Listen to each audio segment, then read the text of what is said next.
Nimaga quva onlayn? Aka, quvalilarimiz shu Instagramda jamiyat yangiliklar ko'rib, ma'lumot olsin o'ziga deb va quvani bilganlar ham quva haqida bilib tursin deb shu maqsadda ochilgan. Nima sabab bloger bo'lib ketdingiz? Nima turtki bo'ldi bloger bo'lib ketishingizga?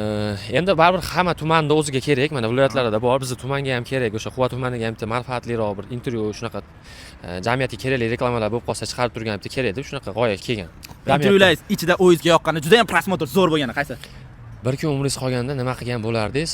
Bu nafaqat o'zimga, sizni hozir ko'rib turgan obunachilaringizga ham bu savol tariqasida ketaversin. Kommentariyada yozinglarchi, agar bir kun umrlaring qolganda nima qilgan bo'lardilaring? Bu savol juda ham og'ir, tezda javob berish qiyin. Ko'pchilik yozsa kerak, bir kun umrim qolganda Selidan namoz o'qirdim desa kerak. Nimadan har xil fikr chiqadi. Kimdir ota-onasi bilan vaqt o'tkazgisi keladi. Hammani o'zi yozaversin, kommentariyada ko'rib, o'qib, izohlarda tekshiramiz aka. Xo'p, Farruh, reklamalar olib turasiz, bilaman. Reklamalar ha, olyapsiz har kuni. Har kuni olasiz.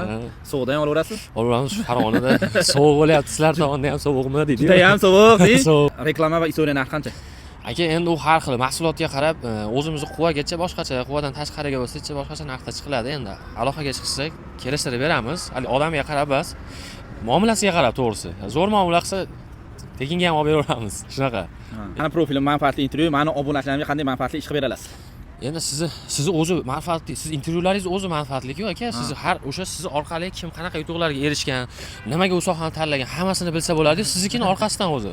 Sizni intervyu videolaringiz orqali ko'p kuzataman. Yaqinda hojilaringiz qabul bo'lsin, ko'rdik, atga ham borib chiroyli qilib yoritib berdingiz. Siz intervyularingiz o'zi yetadi, manfaatli aka. O'zim bir ikki ko'rib olyapman, reklamalar urib qo'yapsiz, konkurent bo'lyapmiz. Albatta, orada reklama chiqsa ham olib turibmiz. Ururasizmi chiqib bo'lsa? Reklama ham olaveramiz. Albatta. Reklama ichida reklama ketyapti-mi? Keyingi blogerimiz yoki taniqli insonimiz kim bo'lishini xohlaysizlar, izohlarga yozib qoldiringlar. Agar quvada ham biznesmen yoki biznes lady bo'lsa, izohlarga yozib qoldiringlar. Quvaga ham borib intervyu qilaveramiz. Bo'lasizlar, kommentariyaga yozinglar o'sha gap. Bir kun umringiz qolganda nima qilgan bo'lardingiz?